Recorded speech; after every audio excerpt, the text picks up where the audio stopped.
Follow me down to the river. Drink while the water is clean. Follow me down to the river tonight. I'll be down here on my knees. Hello, everyone. I am the Comics Kid 2099, and today, me and my co-host Connor Nielsen are going to be doing an episode of the Podcast Boys. This is a podcast where we talk about Twin Peaks adjacent movies and television shows, things that are not Twin Peaks, but they feature Twin Peaks alumni. We took a break last week for Thanksgiving, but for this week, sort of related to Thanksgiving, I chose the 1995 movie Follow the River, starring Cheryl Lee. And this has got white people encroaching on the land of Native Americans and Native Americans kidnapping white people and all kinds of stuff that's topical for Thanksgiving. And we're just going to get right into it. Connor, how are you doing today? I'm doing okay. Did you have a good Thanksgiving? My Thanksgiving was pretty awesome. I got to see family I hadn't seen in a couple years. That was kind of fun. Good, But yeah. it was also really stressful because school, but I got it all taken care of. So Hey. now I can look back on those days and be like, yeah, I took care of that. Mhm. But I had a good Thanksgiving. How was yours? It was good. Everything. I can tell you that my Black Friday kicked booty though. It was awesome. I didn't really do a lot of Black Friday shopping. I had all of my Christmas shopping done before Thanksgiving, which is a first for me. There have been years where I didn't have any Christmas shopping done by the time Thanksgiving came around, and that's always more stressful. This was great because I just throughout the year, anytime I would see something, it's like, hey, there's something my dad would like, there's something my sister would like. I would just go ahead and buy it, and I just had it all hidden in my closet. So this was a really laid back Thanksgiving holiday for me. I did do a little bit of online shopping just for myself, but I didn't do nearly as much as what I usually do. But it's good that you were able to kick off the shopping season in style. Yeah, I got the entire weekly series 52 from DC. I know that's one of your favorites. I Hmm. got that for under $40. Awesome, yeah, because that's a pretty long series. It's 52 issues for those who don't know, so that's a really great deal for that. Yeah, my comic shop was having 35% off everything. Nice. So I got the first volume for like less than $20, and that was rad. Yeah. So sorry, you were saying something about your Thanksgiving, and I interrupted you. What were you No, saying? no, I don't think I was done. I was just, I didn't do a whole lot of shopping. I ordered some comic book stuff. None of it's arrived yet, but like I made some orders on like the 60s Batman comic, the comic that ties in to the 60s Batman TV show. I ordered a few of those volumes. I ordered a few volumes of Mark Waid's Daredevil run that I haven't read yet. So I ordered some stuff, but I haven't gotten any of it in the mail yet. All right. I also got movies for I got 3 movies for under $20, so that was pretty Oh, awesome. that's a good deal. What movies? Lego Batman Oh for yeah. $7 on Blu-ray, which for those who don't know, whenever they release like a family animated movie, like a Disney movie or anything like that on Blu-ray, it's like $25 and it stays that way forever. Mm. So thank you, Black Friday. I got it for under $10, and it also came with the DVD and digital copy and all that good stuff. And then I was watching that while I was doing homework because that's a great movie to just put on and Hmm. tune in every once in a while. And be like, ooh, that's right, Ray Fiennes is an awesome Alfred. Yep. And then I got A Cure for Wellness, which is a movie I think everyone except for me hated. I really like that movie, and I got that for also $7. And then I'm trying to buy every movie nominated for Best Picture on Blu-ray, so I got Les Mis for 4. So that was pretty awesome. Have you seen Les Mis? No, I haven't. Okay. I haven't either. I've seen like one 3-minute clip from it. It's one of the musical numbers. Actually, I like that little clip. I don't really know the plot of the movie. I can kind of guess from the clip that I watched, but I don't know if it's something I would enjoy watching. But it's one of those things that I think everyone else is like madly in love with, and I'm just kind of like, I don't know if I'd have to watch it. From my perception, I've always seen it as like most people go, "Oh yeah, Les Mis, that was really good. Anne Hathaway's awesome in it, Hugh Jackman and all that jazz." But everyone kind of laughs at Russell Crowe.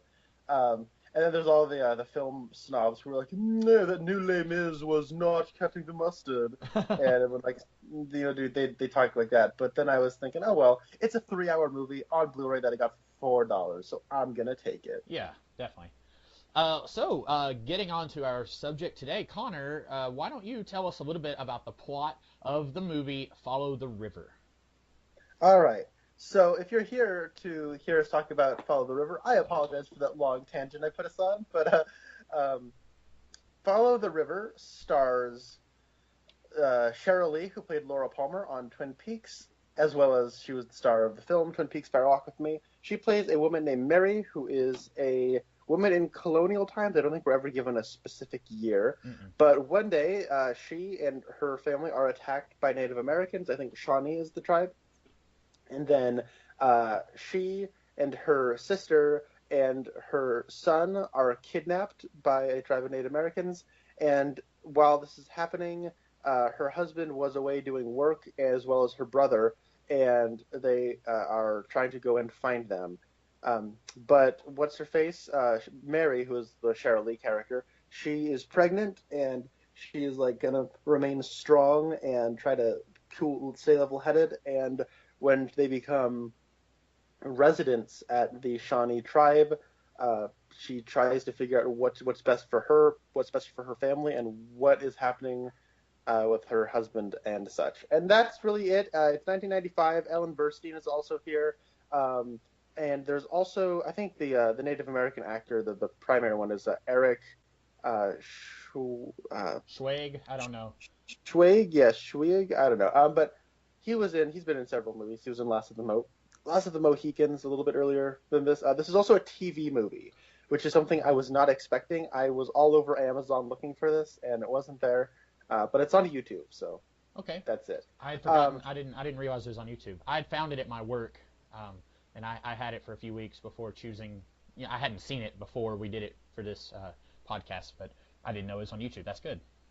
Yeah, really low quality. It just starts with directed by and then ends, so I didn't even get a title card. So, Comics Kid, what did you think of Follow the River? I didn't like this movie. This was, I don't know where to start. When you said this is a TV movie, immediately I was thinking, that makes a lot of sense. You remember when we talked about that King Arthur movie? I don't even remember what it was called. The one where... Guinevere. Oh, yeah, okay. So Cheryl Lee, who's in this movie, she played Guinevere in that. And we both talked about how it just felt really cheap and really low budget. And if it had a little bit more money behind it, it may have felt a little bit better. And sometimes, you can say, they didn't have a big budget, but they were able to work with what they had, and they were able to be creative with what they had and make it work. This movie, it just feels very low budget. It doesn't really feel like a lot of the people involved are trying very hard. I will say the people who are acting here, they are putting in a pretty good effort, but the people who wrote this movie, I really hope they didn't have another Hollywood job again, because this just feels phoned in. I don't think that there's much of a plot, and that's, there have been other movies that don't have much of a plot before, but other people will say, well, I still like it. But I feel like what little there is here is just not very good. It's just very hackneyed. I don't know. Maybe I'll let you kind of get into what you thought about it, and I'll see if I can zero in on some of the specifics I didn't like about it. What did you think of it? So I think we now know what Cheryl Lee did after Twin Peaks. I think some people might be wondering whatever happened to Laura Palmer. There's probably BuzzFeed articles saying the real reason you don't see Laura Palmer from Twin Peaks in movies anymore. She went on to be the best part of really boring and unremarkable TV movies. Yep. That's what happened to her. I will say this, TV movie from 1995 still looks better than Justice League. Boom! I said it. Yeah. The opinions of Connor Nielsen are held by Connor Nielsen. They do not mirror the opinions of everyone else in this podcast. I will say that. I think the budget for this might have been $300 and not $300 million. So, yeah, I was pretty bored by this movie. I watched this movie without headphones, and Spencer last night was like, that movie sounds really boring. And I was like, it is pretty boring. This almost feels like the thing I'd watch in elementary school. The teacher didn't feel like teaching a lesson that day, so they just put on Follow the River for an hour and a half. Mm-hmm. And I got really restless while watching this. I actually pulled a Comics Kid and watched this at 1.5 speed. Oh yeah. And yeah, I don't know. I feel like I sacrificed some integrity, but it's also a TV movie from 1995. There's not much integrity involved on their part, so I think it's okay. Yeah. In terms of just broad strokes, dialogue's terrible. Mm-hmm. When this thing started, I was like, oh my god. There was a shock of oh, my sister, what are you doing? Like, stuff like that. It's like we can't just have, like, a scene play out where it's like, hey, go tell your Aunt Mabel that blah, blah, blah is happening, and then you watch the little kid go and talk to his aunt. Like, it has to be like, oh, my sister, you are so good at sewing. Stuff like that. And it almost felt like the first... Oh, then, like, her husband is like... Or is it her father? I don't know. It seemed like it was her husband. But Oh, that guy who dies in the opening scene? yeah, that guy. Yeah, Because like at the beginning, like they're in bed together, or like they're not in bed together, but like she is sitting at a bench. I think she's in bed, and this guy's like kissing her on the cheek, and I'm like, just basic visual language of film. I'm like, so this is her husband, and then it's not, and that was weird. But then she's like, he's like, oh, my Mary. And I'm like, okay, so her name is Mary. We have established this in the most hackneyed, ham-fisted way possible. Like, the dialogue felt like really bad stage dialogue. Mm-hmm. Like, that's the way this felt. Like, I had recently seen Streetcar Named Desire on a production of that on stage. And maybe that's why that's on my brain right now. But, like, the acting felt like decent stage acting, and that's maybe why I thought of it. It felt like stage acting as opposed to film acting, but the dialogue was so bad. And then it's like they wanted the movie to start way too fast to catch everyone's attention.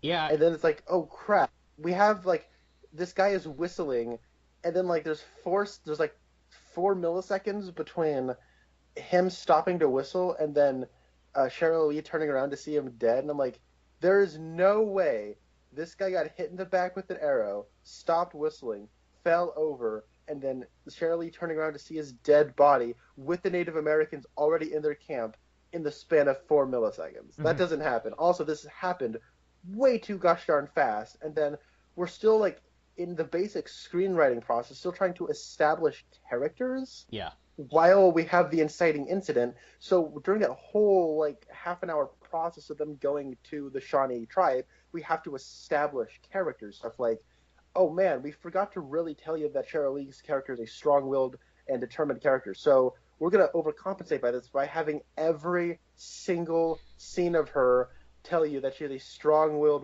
woman. You know what I mean? Like, yeah. So I just kind of went on a thing. Did you think of any other reasons why you might not dig this? Well, I think just the core premise of this movie is very problematic.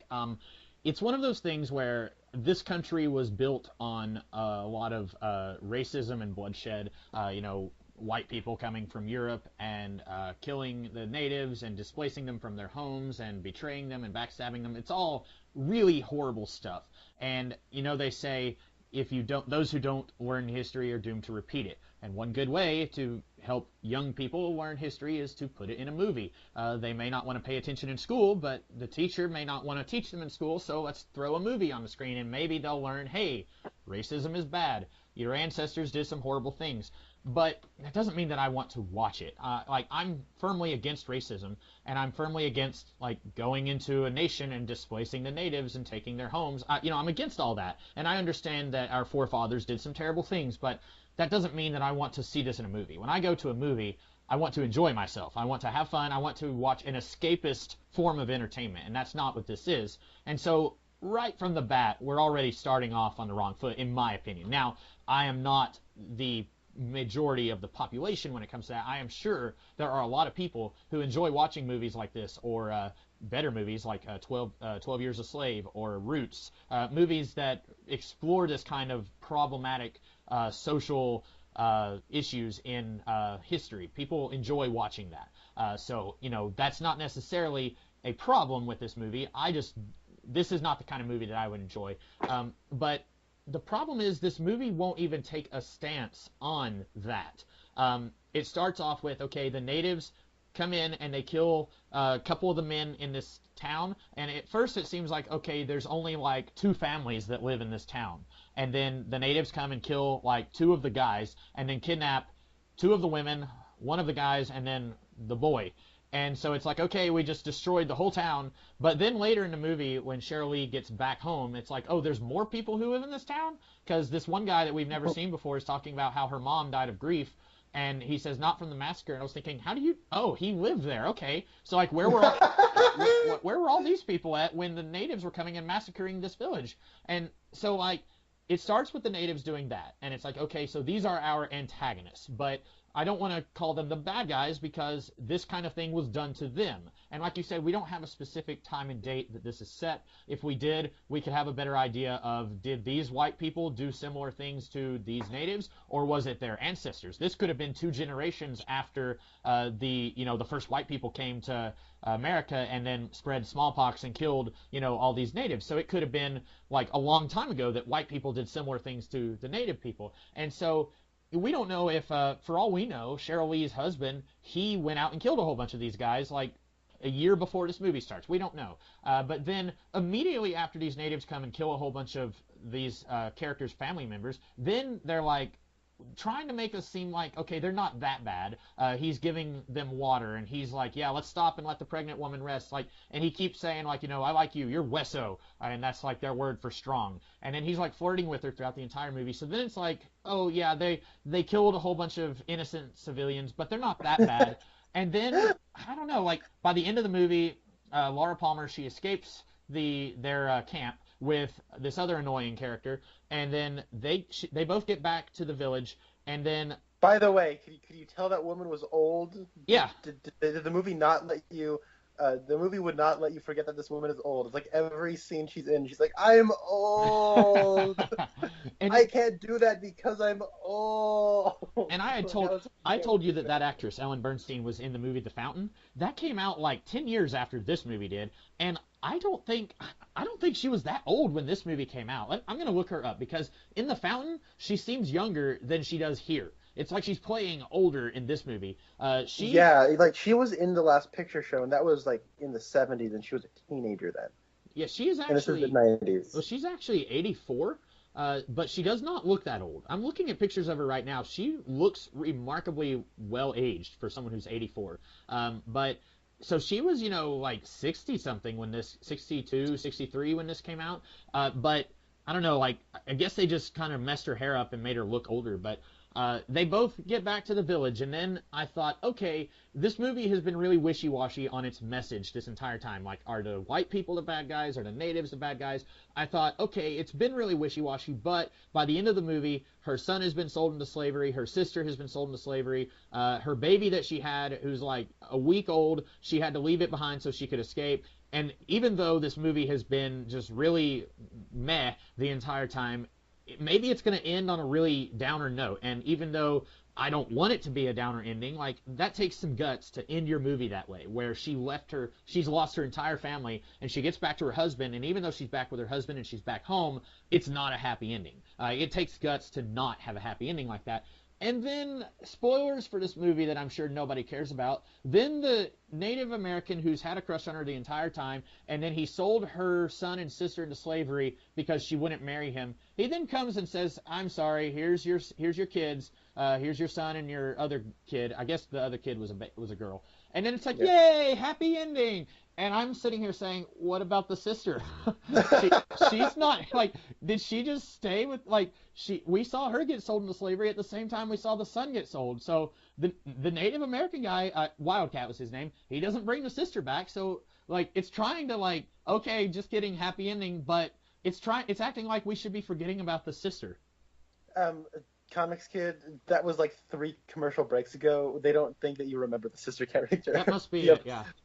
The obnoxious sister character who was just complaining and whining the whole time. Yeah, she and Ellen Bernstein both. Like, at one point when Laura Palmer leaves Ellen Bernstein on the other side of the river, and Ellen Bernstein keeps saying, like, don't leave me! And then Laura's like, okay, then cross the river and let's go. And then Ellen Bernstein's like, no, I don't wanna. And I'm just like, shoot her! Like, pick up a rock and just throw it at her. Like, kill her. Like, leave her behind. And then at the end, Laura Palmer's, like, passed out, like, on top of a cliff, and she's about to die, and then the people from her village find her, and then it's like, hey, look, who's here? It's Ellen Bernstein. She made it here too. And like Laura's like laughing and like, hey, it's good to see you. And I was just thinking like, oh no, what's she doing here? Like, it's horrible whenever I'm rooting against the characters that the movie wants me to be on their side. Like, and you have to work at it. You can't just say, like, here's an old lady. You have to feel sorry for her. She's one of our main characters. You can't just do that. You have to make me care about these characters. And she's so obnoxious. Like, she's going out of her way to be unlikable the entire time that they're escaping. And for that matter, so is the sister character, who, I just wanted to point this out. The sister's name is Betty Draper. I don't know if you ever watched Mad Men. I know about Mad Men. It's spelled differently. It's spelled Bettie, but when I saw that in the credits, I almost did a spit take, and I actually Googled it, and it's spelled differently, but I thought that was funny. That is really funny. So you said that you don't like movies that are like that kind of touch on some iffy subject matter. Right. And I don't know. Me and Rasco talked about this one time. We both agreed we like movies that make us feel bad. That's why I really like Fire Walk with Me, because it makes me feel horrible, and it just makes me think about the world and stuff. And it, I don't know. I like that sort of stuff. You have to be good at. You have to be competent to like tell a story like that, I think. And this movie, it's not incompetent, but it's very clumsy and lazy. So it trying to observe the moral ambiguity of the ongoing struggles between the Native Americans and the white settlers. Like, this movie is not savvy enough to do that. No, it's way too clumsy to do that. How clumsy is this movie? There's this big moment where she's just given birth and she's like, no, we have to keep walking. And it's supposed to be this big, awesome moment. And it's just this awkward medium wide shot of her getting up and walking down some rocks. And the camera just sort of like it's not like a low angle or like a sweeping wide shot or anything. Like, it's just kind of this awkward flat shot, like, Michael Ironside in X-Men First Class. And then it just kind of pans to the left to make sure that she's still in frame while she's walking. And the music's like, ba, ba, ba. I'm like, oh, I'm supposed to feel something right now. Oh, that's right. She's a strong character. Man, we need to even like give her a name Louisa. Like, oh, she's so strong that the other characters are calling her strong. Did you get that she's strong, Comics Kid? Because I don't think I got it. Is she strong? So if you're into doing drinking games, which I'm not, but if you are, take a shot every time they say the word Wisa or strong, and you will do irreparable damage to your liver. It's not good. I was thinking the same thing while watching it. I'm gonna say something that's really gonna be a harsh statement about this movie. So I was recently watching the movie The Land That Time Forgot via Mystery Science Theater 3000: The Return. And that show, as we talked about when we talked about Avalanche, is known for discussing and burning really horrible, poorly made movies. And The Land That Time Forgot, I have not seen it outside of the context of Mystery Science Theater 3000, but it wasn't great. But that movie is about a group of people from a British ship during World War I. Their ship is destroyed by a German U-boat, and then they end up taking over the U-boat, and then they go to this secret continent with dinosaurs, and they all end up having to work together to try and make their way back home. And that movie, as bad as it was, I think does a better job of dissecting the morals of war with each other. At one point, the man in charge of the German U-boat, he is talking to a woman who for some reason was on the British sub, and then she says, well, those were civilians on that sub. And he says, yes, and it was carrying armaments that were going to be used against German women and children. And so he says he did what he had to do. And that's as much scrutiny as the horrors of war that movie bothers to go through, and it still does a better job of it than this movie. And it's the entire movie here, or it's supposed to be the entire movie. But the Land That Time Forgot in like a minute and a half does a better job at doing that and tackling that than this entire movie does. And I feel like this movie, it throws it out there, but it doesn't bother trying to sum everything up in a thesis statement. It's kind of like saying like, yeah, it's really horrible, but we're not going to make a stand one way or another. Yeah, I agree. That's a good point. When you said it's lazy, that's exactly what it is. It's just really lazy. Like, we're going to have a movie set in this time period, but we're not going to say the white people did some bad stuff, and we're not even going to fully commit to the Native Americans doing some bad stuff. They kind of say that, like, well, there's good and bad people on both sides, but even that just feels incompetent the way it's delivered. Would you say there are heroes on both sides? um, there's a guy in here, and I said earlier that the actors are doing the best thing in this movie. Like the writing is not good, the direction is not good. The actors are doing their best. There's an actor here, Tony Amendola. I've never seen him in anything else except for the Sarah Connor Chronicles. He played an ally to Sarah and John in that show, and I knew I recognized him when I saw him here. He is one of the Frenchmen who he's married to one of the Native Americans, and then he asks if his wife can help look after Laura Palmer's baby. That was so confusing, but continue. Yeah, it was because like he this is gonna sound horrible. He has this box that somehow so it belonged to Laura Palmer's mom. And the natives took this box and they kept it in good shape, and like they took it with them the entire hike back to their tribe. And then he's like, "Hey, look, we've got your mom's sewing box. Are you a good sewer?" And she's like, "Oh yeah." He said, "Well, you can have this box if my wife can look after your baby." And she's like, "But she's an Indian." And he's like, "Well, then we're keeping your box." And like, you think I'm joking? That's pretty much exactly how the scene plays out. Yeah, I was like, they want the baby. I was thinking, oh, she's infertile, so she's going to be a surrogate mother. Okay, no. Mm-hmm. So then they want to have the child. Oh, then a couple of scenes later, no. So it's a weird like partnership of like, what's happening here? I guess they're just co-momming this or something. I don't get this. This is so weird. It's a setup for a backdoor spin-off sitcom, My Two Moms. Now, there was also another Frenchman here who, at one point, he like lays down beside Laura Palmer and he thinks she's asleep and he's like whispering sweet nothings in her ear and he like kisses her on the cheek and she like opens her eyes in like a creepy way, like I heard everything you just said, like you jerk. And like, was he like wanting to get with her or something? Because I thought that was weird, and then it never comes back into play in this movie. Yeah, I was like, did I miss something? What happened? Like, it's so weird. Like, look, I get I get it. She's Cheryl Lee. She looks like Cheryl Lee. She's a beautiful woman. I get that, but it's so weird that like everyone's just like, hey, yeah, we got to get with her. It's like they know who they cast, and it's so strange because it's like, why? Like, to me, it seemed like these Frenchmen, or like. If so, one of these Frenchmen got together with one of the Native American women, right? Yeah. It seemed like if this guy is so desperate for some, some sugar, then why didn't he also get with one of the Native American women? You know what I mean? Like, this seems like, I don't know how long they've been there, but they clearly could have been there for long enough for this one guy to meet a woman, marry said woman, have a child with said woman, and then have that child die. Why isn't this man, this other guy, why didn't he, I assume that he came with the other Frenchman, why hasn't he, at least had the same process? I was kind of confused by that from a logistic standpoint. So him coming on to Laura Palmer was just sort of like, you're not a character in this movie. Why is this added ingredient in this stew? Like, I kind of get why Thundercat is interested in Laura Palmer. That's because, she's strong. That's her one character trait, is that she's strong. So, okay, I get that, but I don't understand what this Frenchman sees in her other than she looks like Cheryl Lee. Like, I don't know. Yeah. It was weird. Sorry, you were talking about the other Frenchman and about, like, the actor who played him. What were you going to say about him?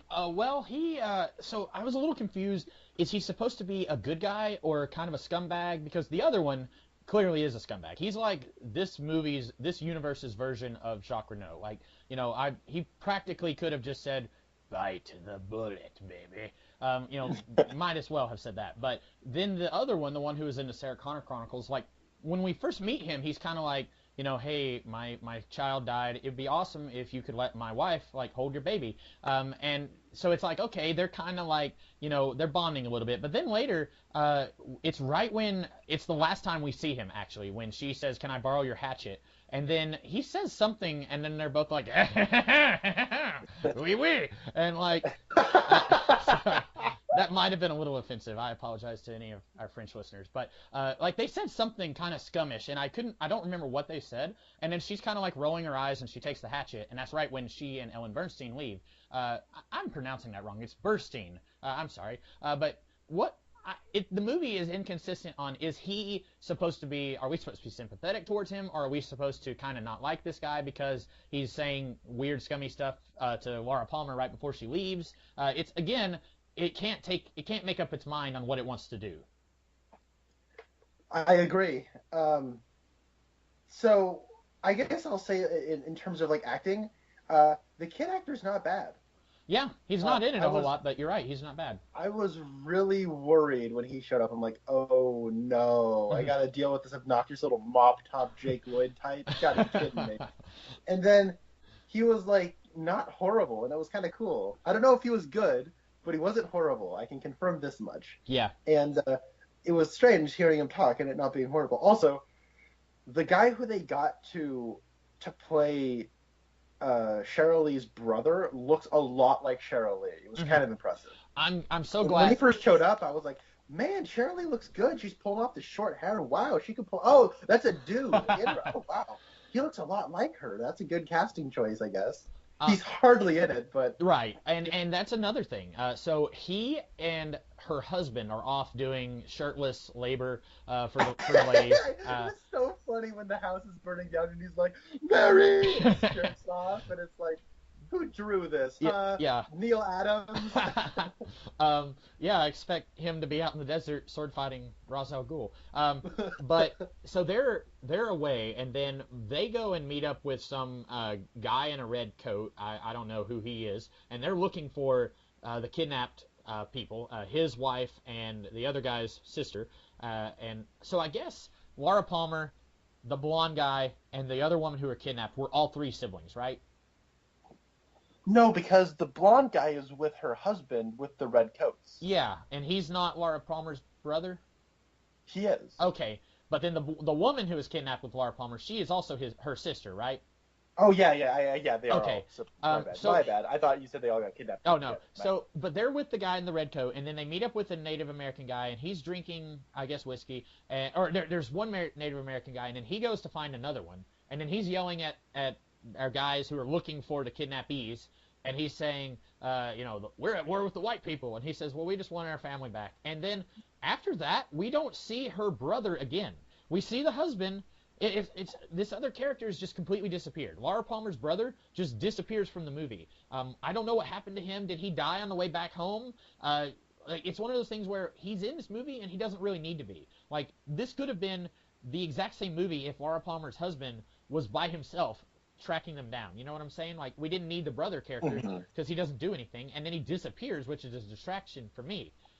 But early in the movie, when the husband is kissing on Laura Palmer and then the blonde guy kind of smiles, I was afraid that he was like a buddy, and he kind of had eyes for Laura Palmer, and I was like, oh no, please don't do a love triangle in this movie like that. And they end up doing a love triangle, but it's not that love triangle, but it is equally poorly handled. It's a very slanted love triangle. So, I think we can kind of gauge when this takes place. I assume this is before the Revolutionary War started, because there's still redcoats around. Right. And they say, I wouldn't do this even if it was King George. Okay, yeah. So, I guess that's wink, when it takes wink. place. Remember King George? Yeah. We fought him in the Revolutionary War. Trying to think of other things to say about this movie, because this, first half an hour is endless montages of them just walking in the woods and in the rapids and sitting down and walking through the woods some more. And then the second half an hour is a lot of sitting at camp. Yeah. Sewing. Sitting at camp. Eric Swig creepy face on Laura Palmer. And then the third half an hour is a lot of walking through woods with old people. Walking, and here's another weird thing. Creepy so it's like we always have these creepy sex looks. So, this guy needs to watch the Mr. Plinkett video to really know how to pick up chicks. So I think that when it comes to those cutaways to the husband character and her brother with the redcoats trying to find Laura Palmer, how long were they out there looking for him? You know what I mean? It almost feels like them looking for Laura Palmer is the ticking clock. You know what I mean? Okay, we need to find her within 3 days. That's our ticking clock. But then we also need to have them away for so long. We constantly keep cutting back to them. So it just kind of feels like we're just on one pilgrimage to like look for Laura Palmer. That was a pun. Yeah. For anyone who cares to listen. But like, I don't know. It felt like a weird thing. It's like almost like the Audrey stuff from season 3 of Twin Peaks. Of like, is this all just happening at the same time? Is it? Or even, I don't know. Or even the Audrey stuff at the end of season 1 and for the first half of season 2, where she's captive at One-Eyed Jack's, and it's like she's been there for like a week and a half, and then meanwhile so much stuff has happened back in Twin Peaks. It's almost kind of like that, where time seems to move differently for Audrey than it does everyone else in the show. Yeah. Almost. Also, I've come to a consensus about Audrey in season 3. Oh, okay. I know you don't care about that, but I know exactly what it is. Okay, yeah, let's hear that. So, she's in the lodge. That's what I've come to. That's what I've come down on. Oh, okay. She's married to a dude named Charlie. Do you remember describe Charlie to me? Weird and creepy, and he takes off his coat. He's a psychiatrist. No. I mean, like, physically describe him to me. Oh, he's short and Yeah, he's a little man. Yeah. Little man. And there's a point where she's like, in part whatever, I think 15. He's like, it's the part where it's the second appearance of Audrey where she goes like, I don't like the. She says something about a story, and then Charlie says, "Don't make me change your story, Audrey." And then she starts freaking out and doesn't want to go to the Roadhouse anymore. And she's like, "What story is it, Charlie? Is it the story of the little girl who lived down the lane? Is it?" Mm-hmm. And then part 18, the evolution of the arm back in the Red Room says, "Is it the story of the little girl who lived down the lane? Is it?" Now, the man from another place, as he was known in the original series, in Fire Walk with Me says, "I am the arm." And then in the weird tree monster is called the evolution of the arm. Mm-hmm. So the evolution of the arm, so it's weird, right? I think that somehow or rather Audrey was taken to the lodge because it's known that like once Cooper or evil Cooper has his way with people, he takes them away to some weird place. Okay. And that's what I think is happening with Audrey. Now, as for that, like, how does the Roadhouse and all that play into it? I don't know yet, but I feel pretty content in knowing that. Although apparently the final dossier confirms where she is, and I haven't read that yet. I'm still reading through Secret History, but I feel confident in that assumption. Okay. So, boom! In this discussion of Follow the River, we are coming down on the true whereabouts of Audrey Horne in Season 3. Hey, for all we know, Follow the River takes place in Oregon before the city of Twin Peaks was fully established. So maybe the Red Room or the Black Lodge is like right there where Ellen Burstyn and Laura Palmer are having their argument. Yeah, there's a lot of time displacement and weird things not adding up. Yeah. It could happen. You're right. I want to say this is just Laura Palmer's ancestor. Yeah. So the guy who plays her husband, Tim Guiney, he has been in a lot of stuff. I thought I recognized that name, and I looked him up, and I don't think I do. He was in the first 2 Iron Man movies. He played Major Allen.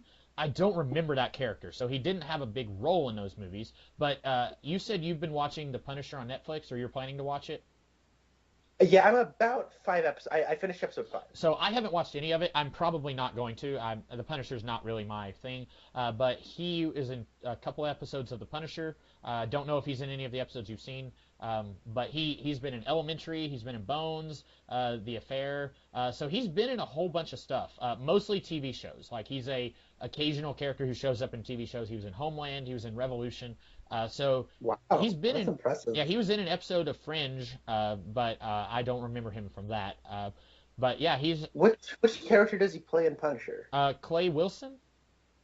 Okay, I haven't gotten to him yet. And he, like I said, he was Major Allen in Iron Man 1 and Iron Man 2, but I don't remember him from those movies. Yeah, so when I saw the name, I thought, okay, that sounds familiar, but I don't recognize him from anything that I've seen. And he's been in a few things that I've seen, I just don't remember him. He was in an episode of Smallville. I don't remember him from that. Yeah, so I just wanted to throw that out there, that he's kind of I don't know if you'd call him a character actor, but he's had a steady career. He just hasn't really been in anything huge where you'd be like, oh, it's that guy. Probably not. That's kind of cool though. Like this guy just acting his butt off Mhm. in just a bunch of TV shows. And it's weird that like a lot of those TV shows you listed are well regarded, TV shows like critically acclaimed or have a very strong cult following. That's kind of cool. Definitely, yeah. I don't know how much more I have to add to Follow the River. I was bored, Do you think? And, Go ahead. and I felt that it had a hilarious ending. Mm-hmm. Yeah, hilarious. Yeah, I mean, it's just one of those. We got 5 minutes left. Let's tack on a happy ending real quick. I will ask this: do you think that this, and of course in 1995, I don't know if they would have done this, but I've asked you this before on several other things we've watched. Do you think this would have worked better as a mini series of some kind? No. I was just thinking. I think at 90 minutes is too long. Yeah, I was just because I don't remember when Roots came out. It definitely came out before this.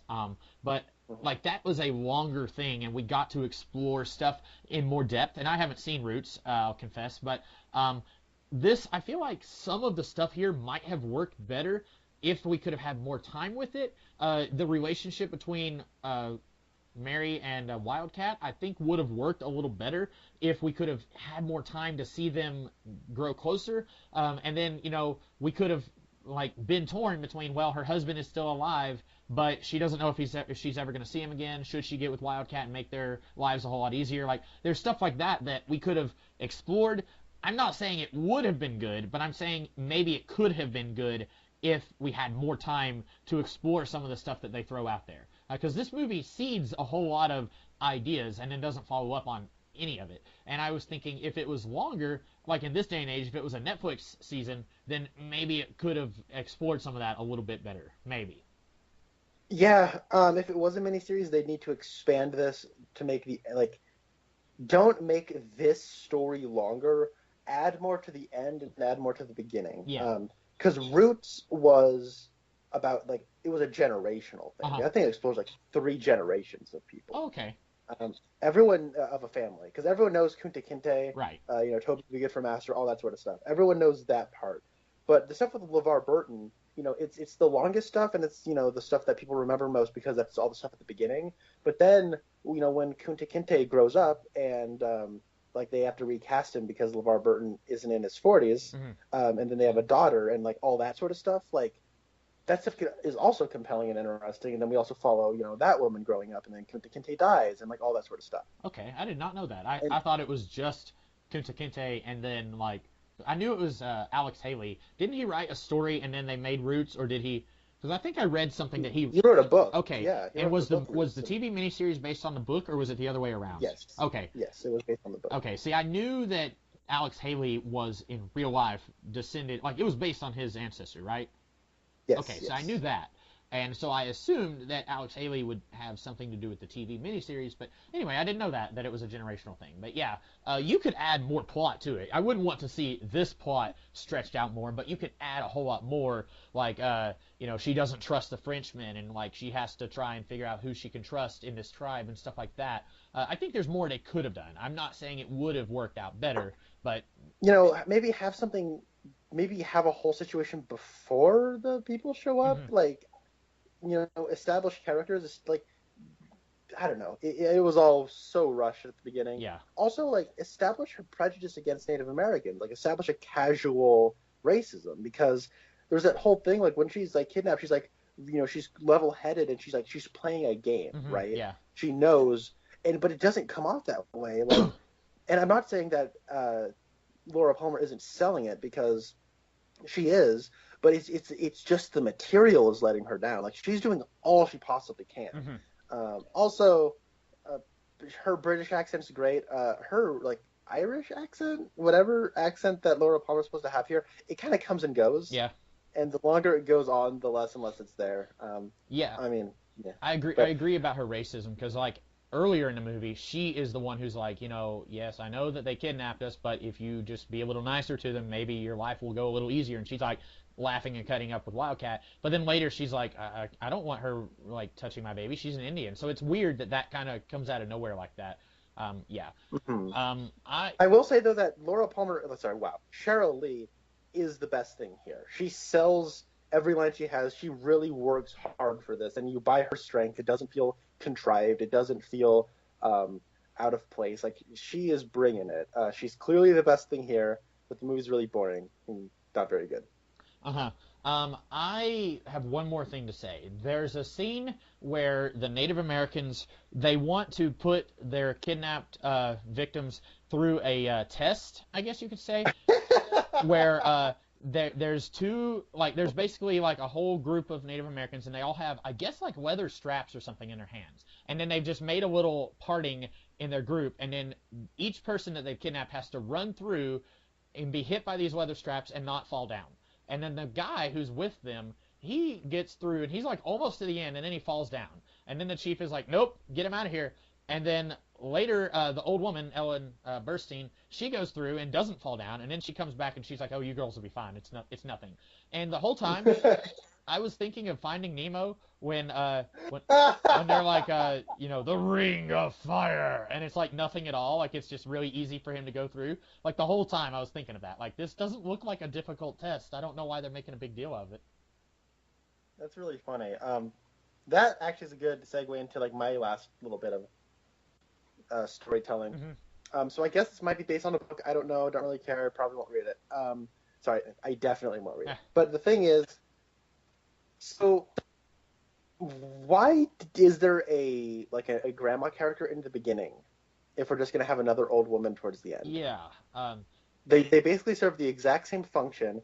Oh, no, you see, we need to have the old woman dead so that we can barter her sewing kit. No, you don't. Mm-hmm. You can steal her sewing kit and say, we'll give it back to you if you let us have co-ownership of your son or your daughter. Like, I don't know. There was no reason to, like, insert this Gretel character. Like, I don't know. It felt so out of place, and, like, it felt needless. Like, we just need to add another character, and I saw no reason for that. Mm-hmm. Yeah, that was weird, because I had actually forgotten that Ellen Burstyn was going to be in this movie, and so at the beginning, whenever this woman is doing the most comical Irish accent I've ever heard in my life, saying like oh, aye laddie, your grandfather, he came, and I was just like, oh, please get this scene over with. That dialogue, that's what I was thinking.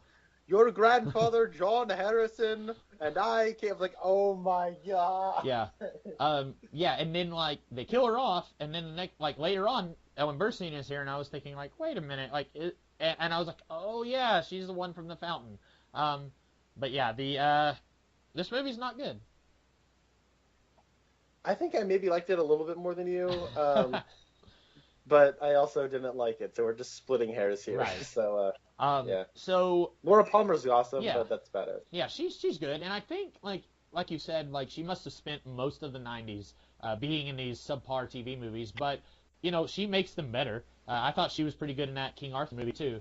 And I like that one a lot more than I like this one. I know Connor didn't like it very much, but I think that, if we happen to see another TV movie from the 90s, chances are it won't be good, but we'll know that we'll like her. So. Yeah, definitely. So next week, when does Star Wars: The Last Jedi come out? December 15th, but I'm watching it on the 14th. I got my ticket. I got that day off work. I am psyched. Alrighty, awesome. I don't know when I'm watching it, but we will. So next week we'll be talking about something else, and then a week after that we'll probably be talking about The Last Jedi. So next week, what are we going to be talking about, Connor? All right. I've been teasing this for a while, but it's December. It's going to be wintertime. Whenever I think December, I think Christmas. When I think Christmas, I think snow.